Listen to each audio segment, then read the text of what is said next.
PW की तरफ से समर बंजा ऑफ़र आ चुका है, जिसमें आपको बहुत ही बढ़िया सरप्राइज़ के साथ बैचेस मिलने वाले हैं और बहुत ही बढ़िया डिस्काउंट भी अवेलेबल आपको मिलने वाला है। अमेजिंग ऑफ़र मिलेंगे लिमिटेड पीरियड के लिए, तो इस ऑफ़र का ज़रूर फ़ायदा उठाइए। और साथ ही साथ मैं कुछ बैचेस की इन्फॉर्मेशन आपको बता दे रहा हूं। जैसे कि एसएससी जेईई का एग्ज़ाम आ चुका है, तो उसके लिए टेस्ट सीरीज आ चुकी है मात्र 199 रुपये में। इसके अलावा अशोका बैच 2.0 लॉन्च हो चुका है 2999 रुपये में।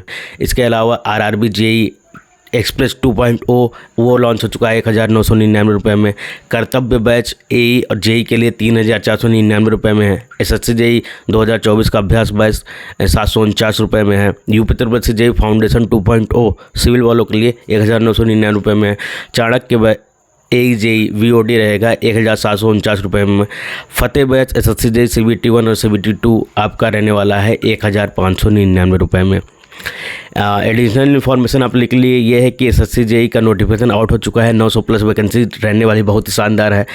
5, 6 और 7 जून को ये एग्ज़ाम्स होंगे, तो आप अपनी प्रिपरेशन स्टार्ट कर दीजिए, जिसमें पीडब्ल्यू आपके लिए बहुत सारे हेल्प करेगा बैचेस के साथ साथ। ये जो बैचेस मैंने अभी बताए हैं, ये बैचेस आपके SSC JE, RRB JE, DDA JE, NSPC और भी जो जितने भी एग्ज़ाम्स होते हैं उनके सबके लिए इम्पोर्टेंट है।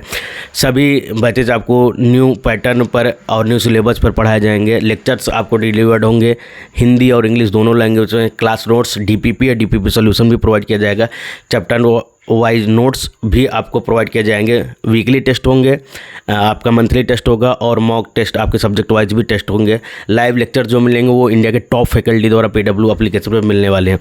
और स्टूडेंट के डाउट सॉल्विंग के लिए डाउट इंजन भी शुरू कर दिया गया है, जिसमें आप अपनी क्वेरी पूछ सकते हैं।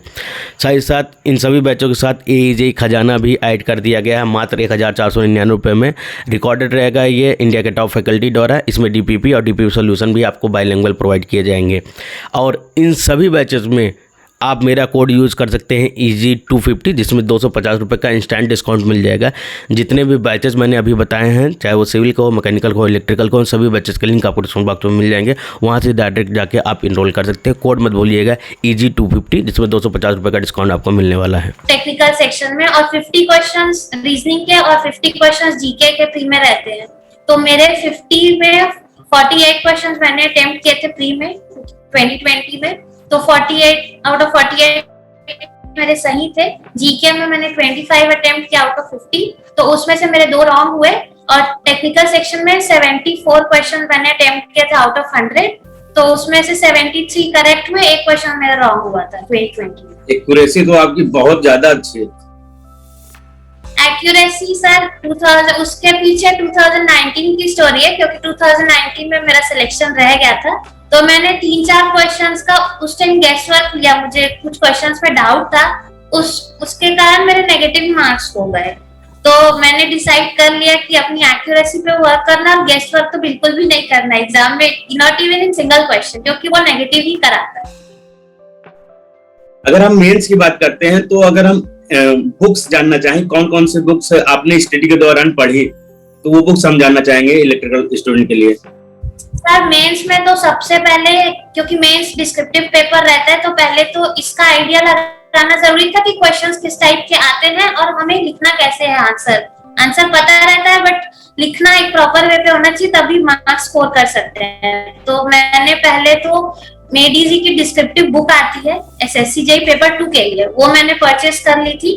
और बीटेक के दौरान हमने जो बुक्स यूज की थी, गोडसे बख्शी बेसिक इलेक्ट्रॉनिक्स की, मेजरमेंट की AK सोनी हो गई, और मशीन्स के लिए PS भीमराव, अशफाक हुसैन, और पावर सिस्टम के लिए JB गुप्ता, और नेटवर्क थ्योरी के लिए मैंने RK राजपूत यूज की थी। तो ये 5 सब्जेक्ट्स ही मेंस में आते हैं, तो ये इतने ही बुक्स सफिशिएंट है मेंस के लिए, अगर किसी को मेंस के लिए नोट्स बनाने हैं। चलिए, आपने मेरी एक समस्या दूर कर दी। बहुत से इलेक्ट्रिकल वालों का क्वेश्चन आता है, सर कौन सी बुक यूज करें। अब मैं सिविल का हूँ, मैं इलेक्ट्रिकल का कहाँ से बता पाऊँ, तो आपने सारी चीजें आज बता दिया। अब हम आते हैं कि प्री और मेंस के लिए एक चीज जरूर होती है, कॉन्फिडेंस, जिसके लिए हम टेस्ट सीरीज ज्वाइन करते हैं। हमें पता चलता है कि हम स्कोरिंग क्या कर रहे हैं। तो आपने प्री के लिए कहाँ टेस्ट सीरीज ज्वाइन करी और मेंस के लिए? पहले आप प्री के लिए बताइए। सब प्री के लिए मैंने तो पहले 2 जगह टेस्ट सीरीज मैंने फ्री के लिए ली थी, एक ग्रेड अप में और एक अनअकैडमी की जो वीकेंड में फ्री सीरीज होती, क्योंकि अनअकैडमी की अलग से टेस्ट सीरीज आती नहीं है जिससे परचेज किए, तो वो फ्री वाली मैंने लगाई थी अनअकैडमी की। उसमें एसएससी का पूरा पैटर्न फॉलो होता है, उसमें रीजनिंग भी रहती है, जीके भी रहती है, टेक्निकल सेक्शन भी रहता है, तो पूरा उसमें रहता है। और टेक्निकल का अलग से भी आता था, तो वो भी मैंने लगाई थी अनअकैडमी की, और ग्रेड अप की भी लगाई थी। तो उससे मुझे अपने वीक सब्जेक्ट्स पता चल गए थे। बेसिक इलेक्ट्रॉनिक्स मेरे को थोड़ा वीक हो रहा था प्री प्रिपरेशन के टाइम, तो वो टेस्ट सीरीज से। और यूटिलाइजेशन जैसे कि मैंने बोला, उससे हार्डली 3 to 4 क्वेश्चन आते हैं, पर कभी कभी वही क्वेश्चन मैटर कर जाते हैं कॉम्पिटिशन बेसिस पे। तो और एसएससी के जो बुक से प्रीवियस ईयर लगाए थे, तो ऐसे करके रिपीटेड होते हैं बहुत सारे क्वेश्चंस एसएससी प्री में, तो वो सारे क्वेश्चंस का मुझे आइडिया लग गया था, और मुझे अपने वीकनेस और स्ट्रेंथ्स और टाइम मैनेजमेंट कैसे करना है वो टेस्ट सीरीज से मुझे पता चल गया था प्री के टाइम में। और मेंस के लिए सर मैंने डिस्क्रिप्टिव टेस्ट सीरीज ली थी, एक निम्बस की और एक जोन टेक की। तो वो वहां से मेंस के लिए पूरा प्रिपरेशन टाइम वेस्ट टाइमर लगा के मैं 2 घंटे में पेपर सॉल्व करती थी, फिर हम हमने पीडीएफ बना के सेंड करते थे, और वो फिर चेक करके हमें 1 हफ्ते के अंदर वो रिजल्ट दे देते थे, पूरा पेपर पीडीएफ हमारा, कि कहाँ पे मिस्टेक्स है, कहाँ पे और इम्प्रूव कर सकते हैं हम। तो उस सीरीज से भी बहुत हेल्प मिला मुझे। एसएससी जेईई के अलावा और कौन कौन सा एग्जाम आपने अटेम्प्ट किया है? सर मैंने HPCL दिया था, उसमें मेरा रिटर्न क्लियर हो गया था। उसमें टोटल ऑल इंडिया 25 वैकेंसीज थी इलेक्ट्रिकल की, तो रिटर्न मेरा क्वालिफाई हो गया था, पर वैकेंसीज कम थी, तो फाइनल लिस्ट में मेरा नाम उस पे नहीं आया। और मैंने NLC दिया था, नेवली लिग्नाइट कॉर्पोरेशन, वो दिया था, तो उसमें मेरा 3 मार्क्स से रह गया था। और कोल इंडिया मैंने दिया था, उसमें भी मेरा वैसे 2-3 मार्क्स से कुछ रह गया था। कोल इंडिया जो लास्ट टाइम निकला था, जब उन्होंने अपना अलग से पेपर कराया था, तो वो मैंने दिया था।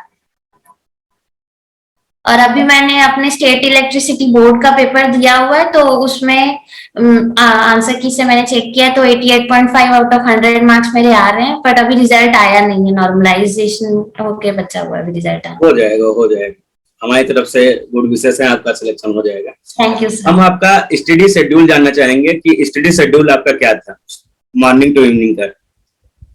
सर मैं स्कूल टाइम से ही मैं अर्ली राइजर रही हूँ, तो मैं 3 o'clock या 4 o'clock में उठ जाती थी जनरली रोज। हाँ, और मैं फिर अपना टेक्निकल सब्जेक्ट रिवाइज करती थी 6 o'clock तक। 6 o'clock से 8 o'clock फिर वो तो हाउस होल्ड कोर्स और मेरे एक्सरसाइज वगैरह का रूटीन रहता था। फिर 8 to 9 मैं डेली करंट अफेयर्स देखती थी यूट्यूब पे। उसके बाद 9 to 10 के बीच वो ब्रेकफास्ट वगैरह का रहता था, ब्रेकफास्ट वगैरह का शेड्यूल मेरा। फिर 10 to 11 मेरा रीजनिंग का क्लास रहता था यूट्यूब पे ही, फ्री सेशन, तो वो मैं अटेंड करती थी डेली। 1 hour रीजनिंग प्रैक्टिस करती थी मैं। और फिर 11 to 11:30 और 11, क्योंकि मेरा जीके का सिलेबस हो चुका था, तो मैं उसे रिवाइज करती थी हाफ एन आवर। और क्योंकि मोस्टली करंट अफेयर से कवर हो जाता था, क्योंकि स्टैटिक भी कवर होता है करंट अफेयर्स में, तो उतना अलग से नीड नहीं होता। और फिर बाकी फिर मैं क्लासेस करती थी अपने टेक्निकल के, तो 2 to 3 hours नॉन टेक का और 4 to 5 hours टेक्निकल का, तो 7 to 8 hours की मेरी डेली की स्टडी हो जाती थी।